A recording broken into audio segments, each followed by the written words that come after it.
दोस्तों एक पोस्टर दिखा रहा हूं, अन्य भाषा के सांप को अपनी कलीसिया में घुसने से रोके। ये रबा रबा शाबा शाबा, इसका पोस्टर मैंने डाला था, पढ़िए बेटा। परंतु मैं डरता हूं कि जैसे सांप ने अपनी चतुराई से हवा को बहकाया। अच्छा, एक सेकंड और एक क्लियर कर देते हैं।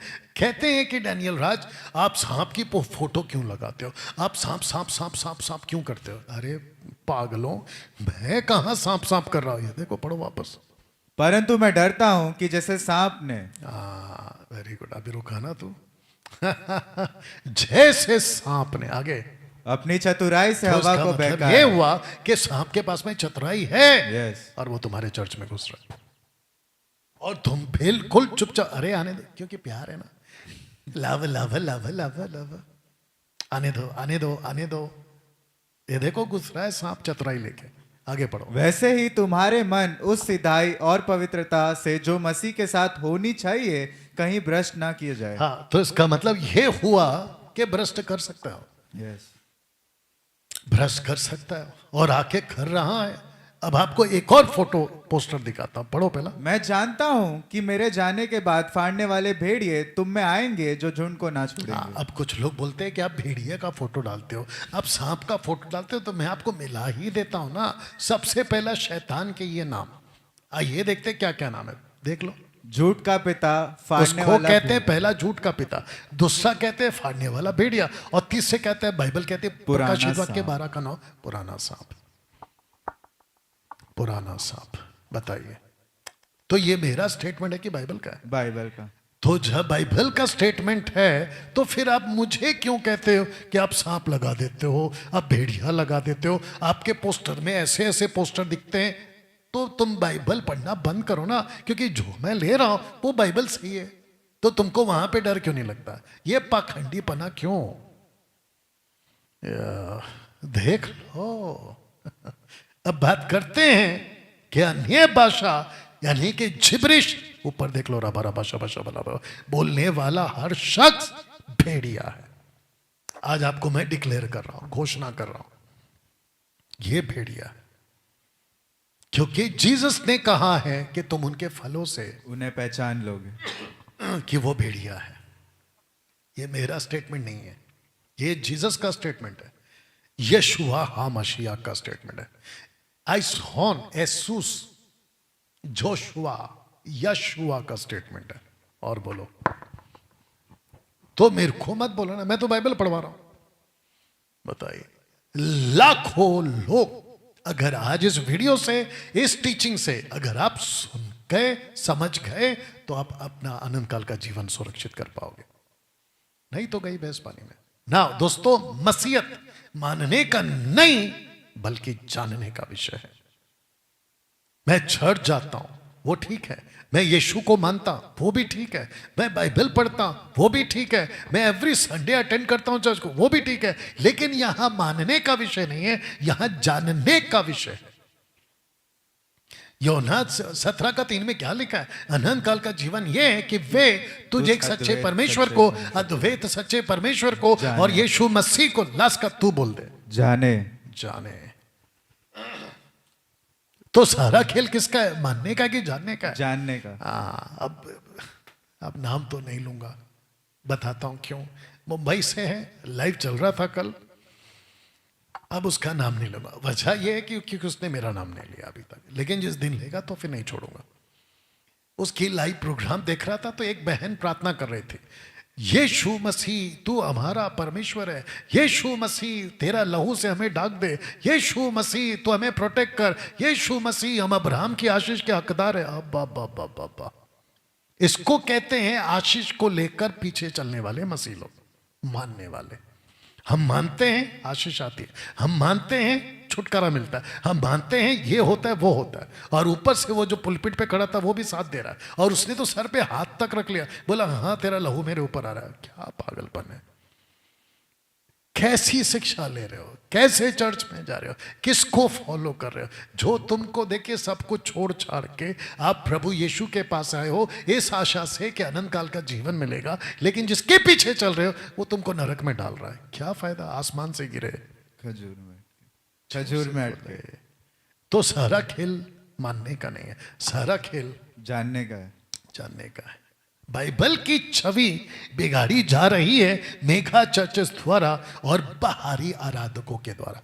बाहरी आराधकों के द्वारा मेगा चर्चेस वाले लोग आपको जो है बाइबल की छवि बिगाड़ रहे हैं। मैं आपको बताता हूं, कुछ चीजें आपको समझाता हूं, बाइबल से ही समझाऊंगा, पढ़िए। कि तू वहां रहता है जहां शैतान की सिंहासन है, जहां शैतान का सिंहासन है। ओके, रिलैक्स, वापस पढ़ो। कि तू वहां रहता है जहां शैतान का सिंहासन है। जहां शैतान का सिंहासन है। महाराष्ट्र, पंजाब, कर्नाटका, गुजरात, भारत के बाहर जहां जहां यीशु के नाम की कलीसिया है, यीशु खुद कह रहा है कि तू वहां रहता है जहां शैतान का सिंहासन है। दूसरा पढ़िए। जो लोग अपने आप को यहूदी कहते जो हैं, लोग अपने आप को यहूदी कहते हैं, मतलब कौन सा यहूदी? जो व्यवस्था, जो तोरा को मान के चलते हैं, जिनको लगता है कि हम सही हैं, और है नहीं, पर शैतान की सभा है। ओहो हो, बल्कि शैतान की सभा। उनकी निंदा को भी जानता हूं। उनकी निंदा को क्यों जानता है? क्योंकि वो लोग यीशु की निंदा कर रहे थे उन दिनों में भी, आपको पता होगा। तीसरा, कितने तो ऐसे हैं जो बिलाम की शिक्षा को मानते कितने हैं। ऐसे हैं जो बिलाम की शिक्षा, इसका मतलब किसको कह रहे हैं? कलीसिया को कह रहा है। तीसरा, चौथा, कितने तो ऐसे हैं जो निकुलियों की शिक्षा को मानते हैं। कितने ऐसे हैं जो निकोलियों की, निकोलाइट्स, नाइकी शूज देखा होगा, टिक वाला, मतलब हम सही, हम सही, हम सही। ऐसे लोग हैं जो कहते हैं हम सही। अभी वो आपको पता होगा उसका नाम क्या है, शेखर डेविड। कहता है महिलाओं को कि अपना कान का उतारो, गले का उतारो, सोना मत पहनो। अभी बीच में एक उसकी रील देख रहा था जहां पे उसने कहा कि बपतिस्मा सोने के साथ, मतलब विद ऑर्नामेंट्स या गोल्ड के साथ आपने बपतिस्मा क्यों दे दिया? तो कहता है कि मट्टी खींच लेगा। गोल्ड कहां से आया है? मट्टी से आया है, तो मट्टी खींच लेगा। तेरे को काहे नहीं खींच ले रहा है? मट्टी। और फिर कहता है हम ऊपर से हैं तो हम ऊपर जाएंगे। तो जो तू कपड़े पहनता है मट्टी का है, जो तू खाना खाता है मट्टी का है, जो तू घड़ी पहन के घूमता है मट्टी का है, जो तू लैपटॉप रख के घूमता है मट्टी का है। वो सब कुछ काहे लेके घूम रहा है? ऐसे उल्लू बनाते हैं ये लोग। बताइए, हम बोल रहे हैं वही सही है, ऐसा है इनका। उसके बाद, तू उस स्त्री एजेबेल को रहने देता है जो अपने आप को भविष्यवक्तीन कहती है और हाँ। मेरे दासों को व्यभिचार करने और मूर्तों के आगे के बलिदान खाने को सिखलाकर भरमाती है। ऐसी कुछ एजेबेल की स्पिरिट आज भी है। माइक बंद रखना बेटा, बाद में पढ़ लेना। You understand? ऐसी कुछ शिक्षाएं आज भी है जो एजेबेल की कब्र से आई है। भविष्यवक्तनी दासों को व्यभिचार, मूर्तियों के आगे बलिदान और खाने को सिखलाकर बरमाती है। हमारे मसीह मंथन में एक आदमी था जिसका नाम है क्या है उसका, राजेश स्टीफन। वो आपने एक वीडियो बनाई थी उसने कि वर्शिप जो होती है ना पत्थरों के आगे, उसका अर्पण खा सकते हैं। मैंने बोला गेट आउट, हम नहीं रखते ऐसे लोगों को। पढ़िए आगे। तुम हाँ, तुआतीरा के बाकी लोगों से जितने इस शिक्षा को नहीं मानते। एक सेकंड, कौन सी शिक्षा को? ऊपर वाला। जितना आपने पढ़ा ना, ऐसी कोई कलीसिया थी जिसका नाम है थुआतीरा, ऐसी शिक्षाओं को नहीं मानती और उन बातों को जिन्हें शैतान की गहरी बातें कहते हैं। मैं रखूंगा गहरी बातें, नहीं जानते। तुम उसे नहीं जानते, अच्छा हो गया, और मैं तुम पर और बोझ नहीं डालूंगा। इसका मतलब नहीं मानती और नहीं जानती, अच्छा है। और मैं भी वही सिखाता हूं। ऐसी कुछ बातें हैं जिसको आपको नहीं मानना है, ऐसी कुछ बातें जिसको आपको नहीं जानना है। अब कौन सी गहरी बातें कि 90% कलीसियाओं में सिखाई जा रही है गहरी बातें, जिसको कहते हैं शैतान की गहरी बातें। क्या हो गया बेटा? या को कम कर दे, सॉरी मेरा हाइस कम कर दे हल्का सा। या जितने इस वक्त में फेसबुक और यूट्यूब पर हैं, मैं सबको कहना चाहता खूब शेयर करिए। या थैंक यू, बैठ जा। और जिसको इनवाइट कर सकते करिएगा। शैतान की गहरी बातों में पहली बात जो देखी जा रही है वो ये है कि परमेश्वर की इच्छा के बाद लोगों को खुश रखना, चाहे कैसे भी लोगों को खुश रखो। अभी बीच में मेरे को किसी ने फोटो भेजा इंस्टाग्राम का, कहता है कि एक पास्टर है, अभी फिलहाल नाम नहीं ले रहा हूं, कहता है पास्टर उसको गले लगा कर, बड़ा स्टेडियम है, उसको गले लगा के रो रहा है, वो भी रो रहा है, ये भी रो रहा है। इसको कहते हैं, मैंने ऐसी ऐसी टीचिंग सुनी है जब मैं पेंटिकॉस्टल में था, परमेश्वर का प्यार। पास्टर के पास से मिलेगा। परमेश्वर का हग मतलब गले लगाना पास्टर दे देगा। परमेश्वर का आलिंगन आलिंगन आलिंगन वो पास्टर दे देगा। क्या बकवास है। बोला पास्टर गले नहीं लगा रहा है, परमेश्वर गले लगा रहा है। तो मूर्खों, परमेश्वर के पास जाओ, परमेश्वर को कहो कि प्रभु मैं आ रहा हूं। तो अर्ली चर्च के लोग ऐसे ही करते थे क्या जो आजकल ये तमाशा चल रहा है? पतरस ने कभी किया, पौलुस ने कब किया कि मैं किसी को गले लगा देता हूं? ये क्या तमाशा चल रहा है। और लोगों को लगता है कि देखा कितना अच्छा प्रभु का दास है, कितना अच्छा है। उस व्यक्ति का रिश्ता पास्टर के साथ सही नहीं, उस व्यक्ति का रिश्ता प्रभु के साथ सही होना चाहिए। ये नहीं सिखाएंगे आपको, ये बीच में खड़े हो जाएंगे। इसलिए मैंने ये लाइन डाली है, लोगों को खुश करने वाला। इसको कहते हैं फेक भविष्यवाणी कर देते हैं उनके लिए, लोग खुश हो जाते हैं। फेक प्रोफेसी करो, कॉन्टेक्स्ट के बाहर वचन बोलना और नॉन बिब्लिकल वर्शिप के गीत गवा दो, पब्लिक खुश हो जाती।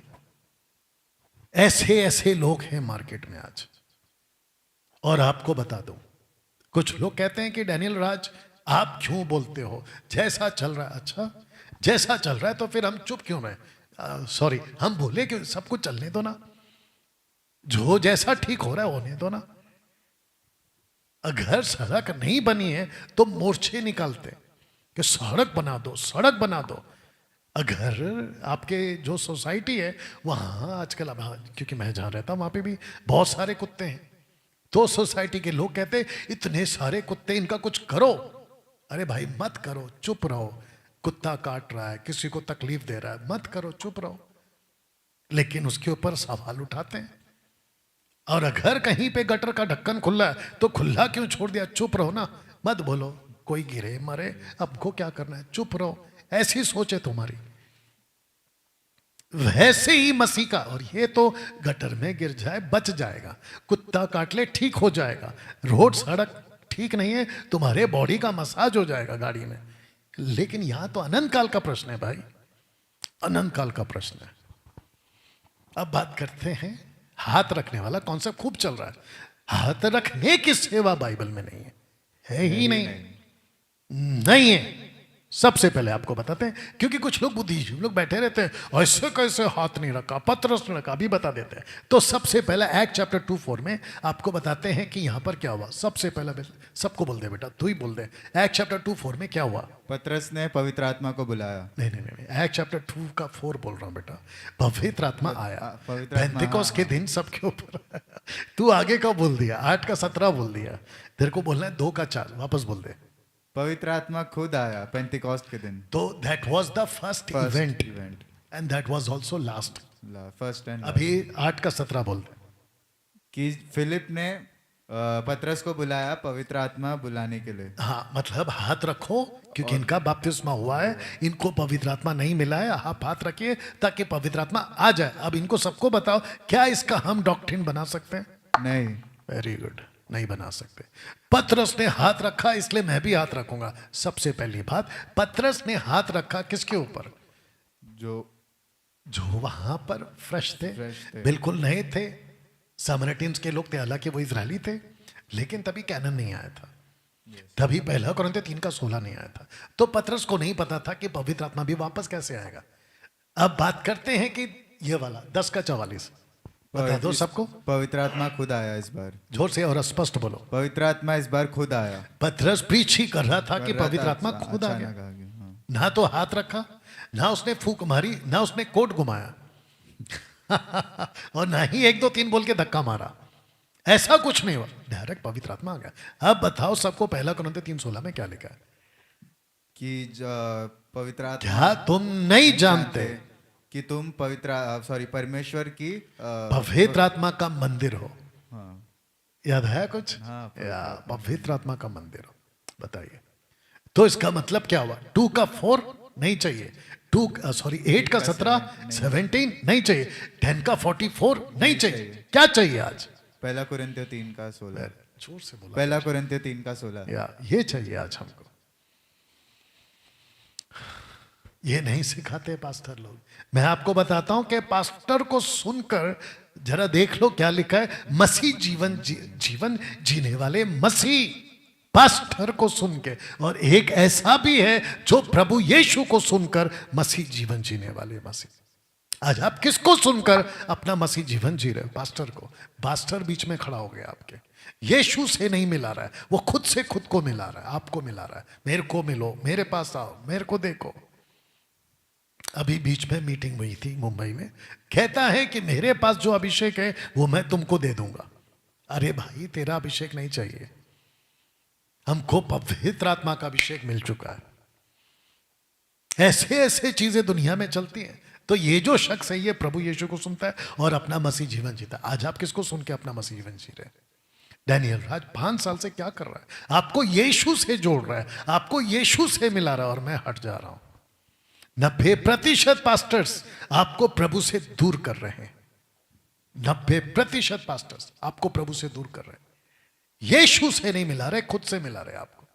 मेरे पास आओ, मुझसे प्रार्थना करो। और एक ओपन चैलेंज दे देता हूं, इस प्लेनेट पे हिंदी भाषा समझने वाला एक भी पास्टर कहीं का भी हो, मुंबई का, महाराष्ट्र का, गुजरात का, पंजाब का, कहीं का भी, ओपन चैलेंज दे रहा हूं, आज पहली बार दे रहा हूं, मुझे इस वचन से कहीं पे भी क्रिस्टल क्लियर स्टेटमेंट, पतरस का बोला, यीशु का बोला, पौलुस का बोला हुआ, याकूब का बोला, यूहन्ना का बोला, यूदा का बोला, किसी का भी बोला हुआ हो जहां यह लिखा है कि चर्च के लोगों के लिए प्रार्थना करो, निकाल के बता दे।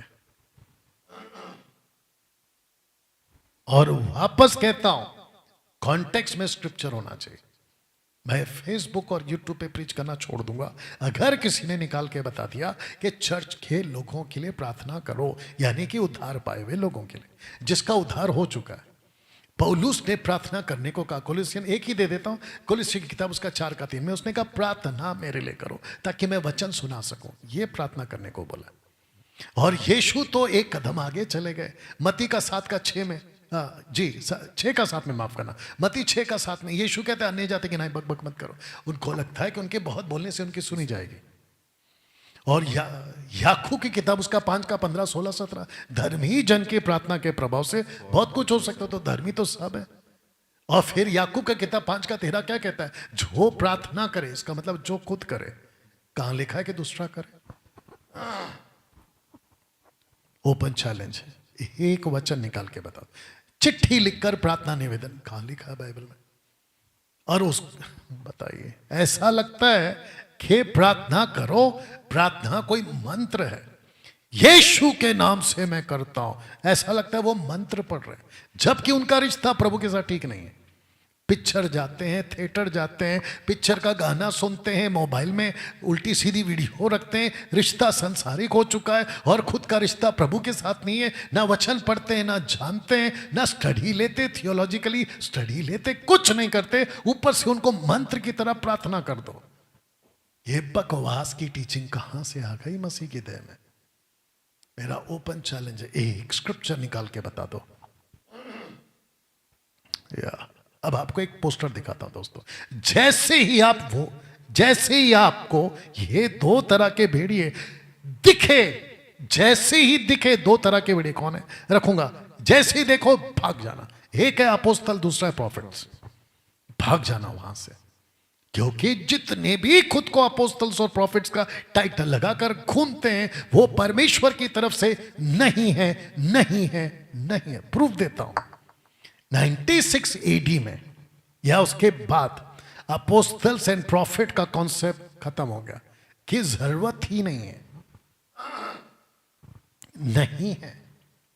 अपोस्टल्स प्रॉफिट जो दिए गए थे ना, इफिशियंस चैप्टर 4 वर्स 10, 11, 12, ये जो दिए गए थे ना, आज से भी पढ़ लेना, ये जो दिए गए थे ना, ये दिए गए थे कलीसिया को एजुकेट करने के लिए उन दिनों में। और उसकी फाउंडेशन डल चुकी है, उसका नींव डाल दिया गया है और आपके पास में कंप्लीट कैनन आ चुका है।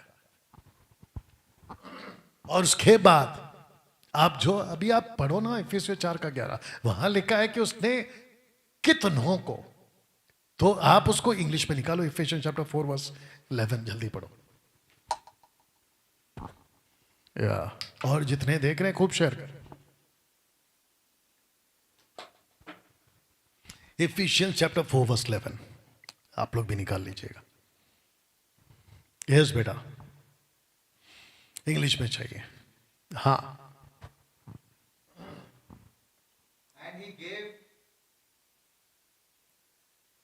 gave some apostles Repeat. and he gave some apostles repeat. and he gave some some spelling SOME SOME, स्पष्ट बोलने का बेटा, SOME। सबको बोलो क्या है उसका मतलब। कुछ लोग कुछ। नॉट सब, सम। आगे बढ़ो। apostles and some prophets and some evangelists and some pastors and teachers. Not all ना, No, it is not all. some. ये क्यों नहीं पढ़ते? लिखा है ना सम, कुछ